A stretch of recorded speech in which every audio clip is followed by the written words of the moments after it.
Bismillahirrahmanirrahim. Allahümme salli ala Muhammed və ali Muhammed. Salam əziz izləyicilər, hər birinizi xoş gördük. Bugün İmam Rza əleyhissalamın mövlud günüdür. Bugün münasibəti ilə mən hər birinizi təbrik eləyirəm. Allah dünyada 8-ci imamımız olan İmam Rza əleyhissalamın dünyada ziyarətini, qiyamətdə şəfaətini Allah hər birinizə nəsib eləsin və bizləri o Həzrətin həqiqi sevənlərindən qərar versin inşallah. O Həzrətin mövlud günü ilə bağlı bir neçə dəqiqə o Həzrət haqqında söhbət eləmək istəyirəm. İmam Rza əleyhissalam bilir ki, əsl adı Əli idi. Əli ibn Musa, İmam Musa Kazım əleyhissalamın övladıdır. Ləqəbi də Rzadır, məşhur ləqəblərindən biri Rzadır. O Həzrət hicrətin 148-ci ilində Mədinədə dünyaya gəlib və 35 il atası İmam Musa Kazım əleyhissalamla birgə yaşayıb, İmam Kazım əleyhissalamın imaməti dövründə yaşayıb və İmam Kazım əleyhissalam Bağdad zindanında şəhadətə çatdıqdan sonra İmam Rza əleyhissalam atasından sonra imamət məqamına çatıb. Və qeyd olunur ki, İmam Rza əleyhissalamın da imaməti təxminən 20 il çəkib, 20 il müddətində şiələrə imamlıq eləyib. O Həzrətin imamətinin əsas hissəsi Abbasi xəlifəsi Məmunun dövrünə təsadüf eləyir. Harun ər-Rəşidin oğlu Məmunun dövrünə təsadüf eləyir. İmam Rza əleyhissalam digər imamlar kimi müəyyən çətinliklərlə qarşılaşıb və öz zamanına uyğun fərqli sıxıntılar yaşayıb. Bilirik ki, İmam Rza əleyhissalam məcburi şəkildə Mədinədən Mərvə gətirilir. Burada da Məmunun xüsusi bir planı var idi. İmam Rza əleyhissalamı nəzarətdə saxlamaq istəyirdi və bilirik ki, Məmun öz qardaşı Əminlə də xilafət üzərində münaqişədə idi.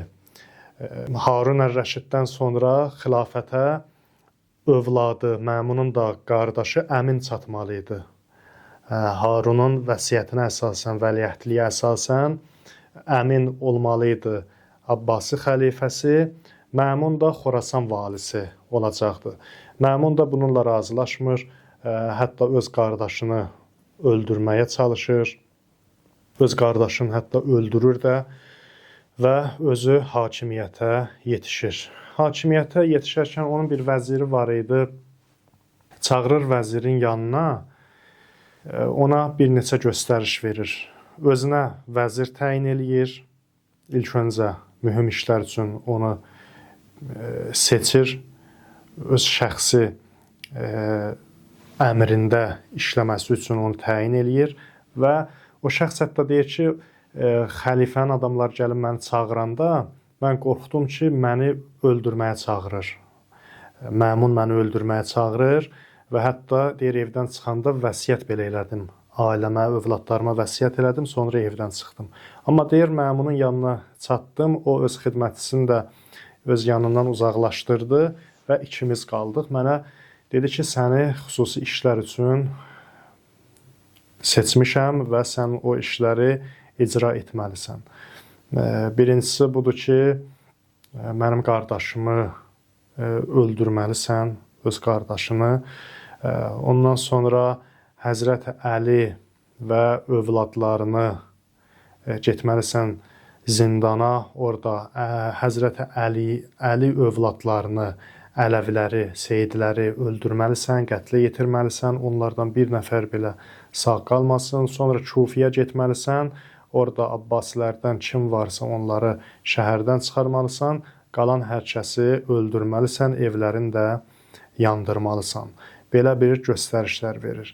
Yəni Həzrət Əli və Həzrət Əli övladlarına, Seyidlərə qarşı belə bir amansız əmirlər verir ki, onları qətlə yetir və onlardan heç kəs sağ qalmasın.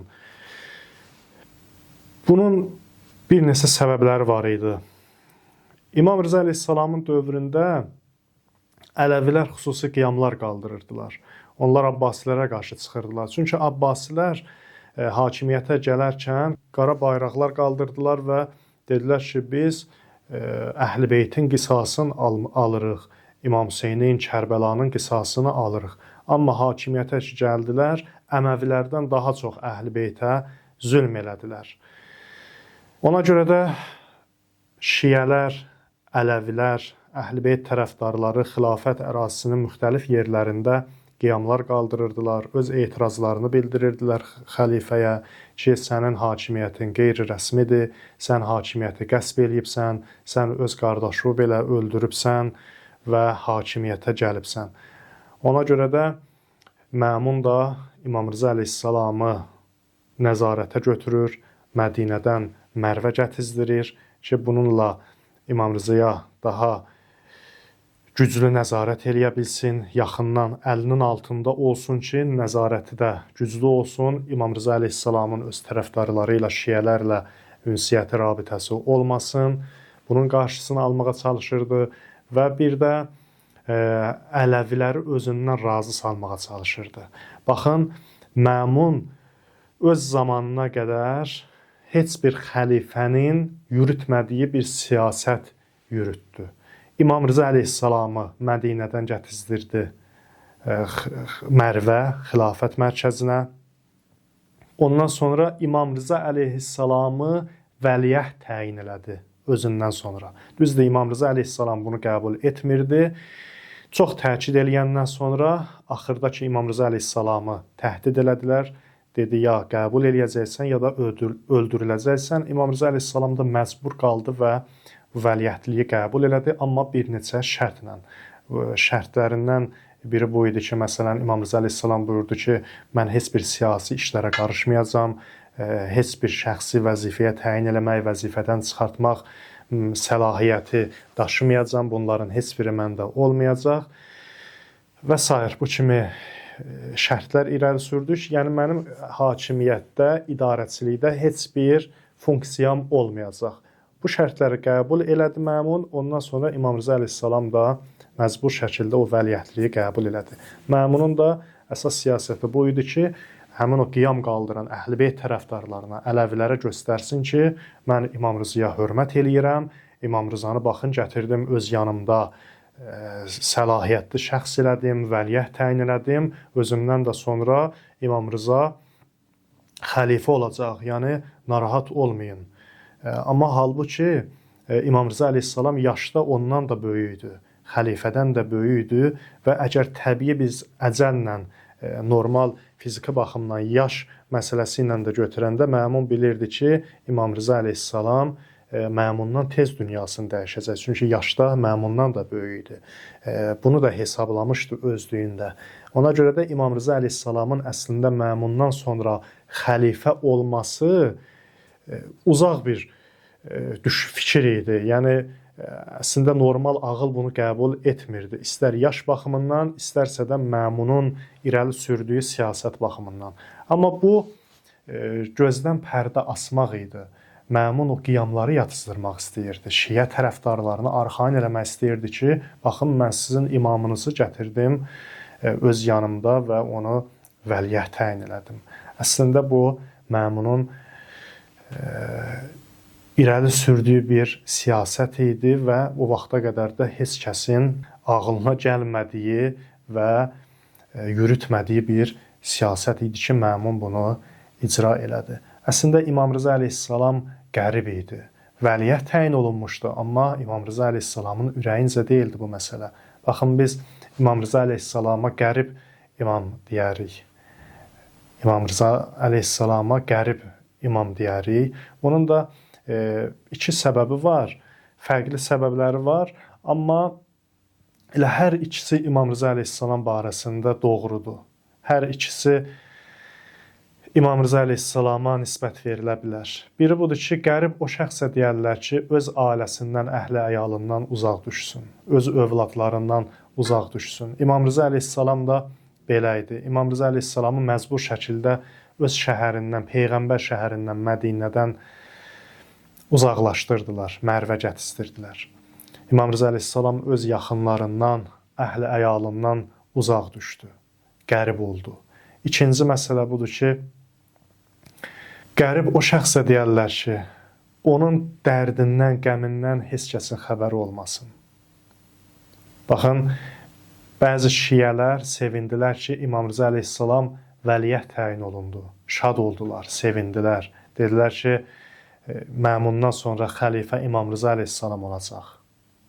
Məmunun bu siyasəti bir yerə qədər də gözdən pərdə asdı, işə yaradı bir mənada. Bəziləri sevinirdilər ki, İmam Rza əleyhissalam artıq vəliyyətdir və xəlifə olacaq.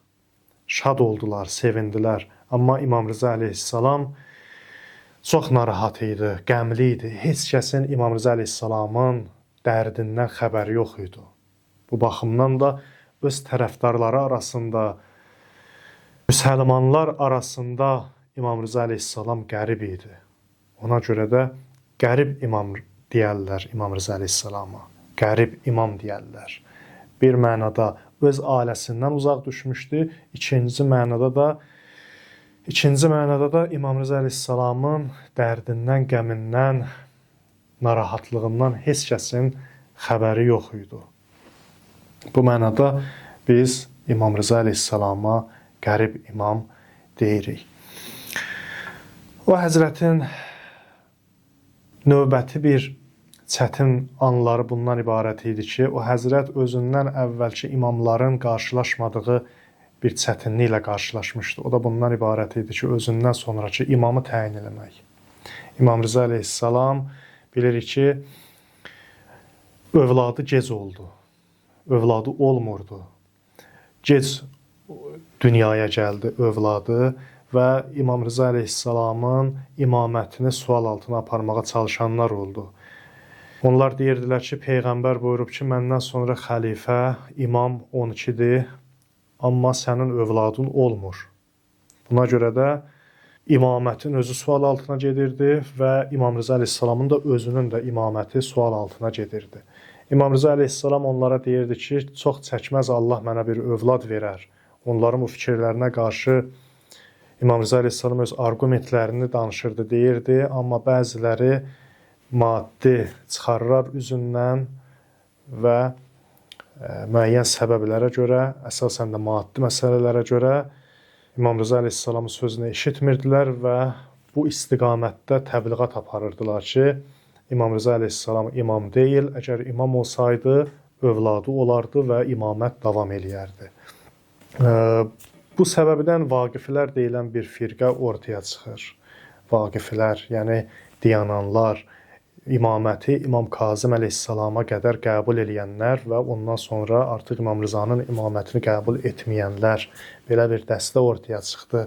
Bunların da fikirlərinin, bu fikrə gəlmələrinin əsas səbəbi bu idi ki, onlar maddi çıxarlar üzündən bunu elədilər. Onların başçılarından biri İmam Kazım əleyhissalamın yaxın dostlarından idi. İmam Kazım əleyhissalam hətta onu dini vergiləri toplamaq üçün təyin eləmişdi. Amma İmam Kazım əleyhissalam ki, şəhadətə çatdı, o aparıb əlində olan o Beytulmalı İmam Rza əleyhissalama təqdim etməkdənsə özünə saxladı və Beytulmalı mənimsədi. Və buna görə də İmam Rza əleyhissalamın da imamətini qəbul etmədilər. Əslində onlar da bir bəhanə idi. Yəni o qədər də onun üstündə dayanmamışlar. Maddi məsələlərə görə, maddi xeyrə görə İmam Rızanın imamətini inkar elədilər. Nəinki övladı olmur, sən artıq imam deyilsən. Əsas səbəbləri də bu deyildi. Amma Allah çox çəkmədi ki, İmam Cavad əleyhissalamı İmam Rza əleyhissalama bəxş elədi və İmam Cavad dünyaya gələndən sonra artıq İmam Rza əleyhissalam və şiyələr rahat oldular, arxain oldular və bu şayələr, bu əsassız sözlər, fikirlər də cəmiyyətdən yığışıldı. Ona görə də İmam Rza əleyhissalam buyurur ki, şiyələr üçün ən xeyirli mövlud, dünyaya gələn övlad İmam Cavad əleyhissalamdır. Bu mənada ki, bütün o şayələrə son qoydu. Yoxsa imamların hamısının ilə dünyaya gəlməsi xeyirlidir, insanlıq üçün ən xeyirli olan mövludlardır. Və bilirik ki, İmam Rza əleyhissalam Məmunun əli ilə şəhid olunur, zəhər verilir və Məmunun əli ilə də şəhadətə çatır. Mövlud günü olduğuna görə şəhadət məsələsinə çox da toxunmaq istəmirəm. O son hadisələrinə, şəhadət anlarına çox toxunmaq istəmirəm. Sonda o həzrətdən gözəl bir hədis demək istəyirəm və bununla da sözümü yekunlaşdırmaq istəyirəm. İmam Rza əleyhissalam buyurur ki, müminin müşkülünü həll edib onu qəmdən qurtaranı Allah qiyamət günü qəmdən azad edər. Bir çətinliyi olan müminin müşkülünü, çətinliyini həll eləyirsən, onu sevindirirsən, onu qəmdən qurtarırsan, onu şad eləyirsən, Allah da qiyamət günündə səni qəmdən xilas eləyər, səni şad eləyər qiyamətin o çətin anlarında, sən şad halda olarsan, qiyamətin o çətinliyi, qəmi, qüssəsi səni kədərləndirməz. İmam Rza əleyhissalam özü də belə idi. Gücü çatan qədər möminlərə kömək eləyərdi. Yemək gətirərdilər, qarşısına qoyardılar İmam Rza əleyhissalamın. Yeməyə əl vurmazdan əvvəl bütün o yeməklərdən yaxşı yerlərindən ayırardı. Deyərdi ki, bunu aparın, ehtiyaclara verin. Ayırandan sonra özü də o yeməkdən yeməyə başlayardı. Hər ayın əvvəli, ortası və axırı oruç tutardı. İmam Rza əleyhissalamın xüsusiyyəti belə idi. Və bacardığı qədər insanlara yardım eləyərdi, kömək eləyərdi. Onların xəbəri olmadan gecə vaxtı onlara, ehtiyaclara kömək eləyərdi, yemək aparardı onlara və onların sıxıntılarını gücü çatdığı qədər aradan qaldırardı. Bəli, belə bir imamdır və imamlar içində Rauf ləqəbi ilə seçilir. İmam Rza əleyhissalam mehriban imamdır. Bilirik ki, məşhur Əl-Mizan təfsirinin müəllifi, böyük alim Əllamə Təbətəbai İmam Rza əleyhissalam barəsində bir söz buyurur ki, bir alim deyir ki, Əllamə Təbətəbainin bu sözü haqqında, bu sözünün şərhi haqqında bir kitab yazmaq olar. Deyir ki, İmam Rza əleyhissalam imamların hamısı mehribandır, amma İmam Rza əleyhissalamın mehribanlığı hissidir. İnsan onu hiss eləyə bilir. Və deyir ki, onun hərəminə belə girəndə, daxil olanda o həzrətin hərəminə, ziyarətində olanlar da bilir ki, İnsan o mehribanlığı hiss eləyir. Hiss eləyirsən ki, mən mehriban imamın hərəmindəyəm, mehriban imamın qonağıyam. Allah o həzrətin ziyarətini bizlərə nəsib eləsin. O həzrətin mehriban nəzərini, baxışını hər zaman üzərimizdə hazır eləsin. O həzrətin ziyarət və şəfaətini Allah hamımıza, siz əzizlərə qismət eləsin inşallah. Bir daha mövludunuz mübarək olsun. Söhbətimiz bu qədər. Sağ olun, salamat qalın.